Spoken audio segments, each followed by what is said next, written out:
राधे राधे आप सभी को स्वागत है मिथ और फैक्ट में, जहां हर कहानी के पीछे छुपा होता है एक सच। एक बार अर्जुन ने श्री कृष्ण से पूछा, प्रभु लोग कर्ण को युधिष्ठिर से अधिक दानी क्यों मानते हैं?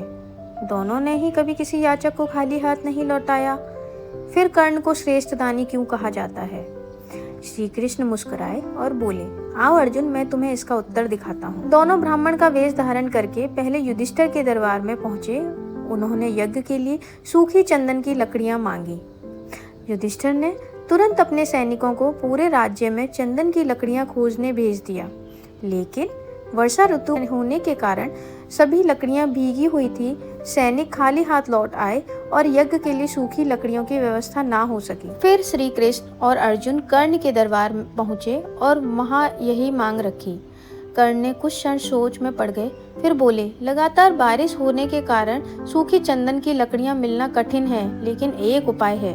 इतना कहकर उन्होंने अपने महल की चंदन की लकड़ियों से बने दरवाजे और खिड़कियां तोड़वा दी और उन्हें छोटे छोटे टुकड़ों में कटवाकर ब्राह्मणों को दे दिया, ताकि उनका यज्ञ संपन्न हो सके। वापसी में श्री कृष्ण ने अर्जुन से पूछा, क्या अब तुम दोनों के बीच का अंतर समझे?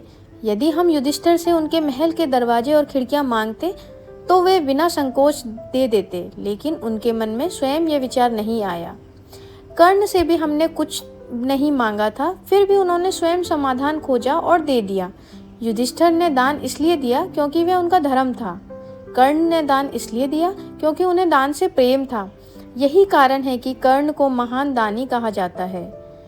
इससे हमें यह सीखने को मिलता है, किसी भी कार्य की महानता केवल उसे करने में नहीं, बल्कि उसे प्रेम से, आनंद से करने के साथ होती है। काम 4 तरह से किया जा सकता है। पहला, क्योंकि किसी ने कहा है। दूसरा, क्योंकि यह हमारा कर्तव्य है।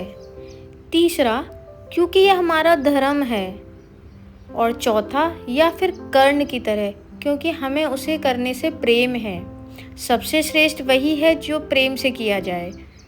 जिस काम को प्रेम से किया जाए वही साधारण कर्म को ही महान बना देता है। राधे राधे।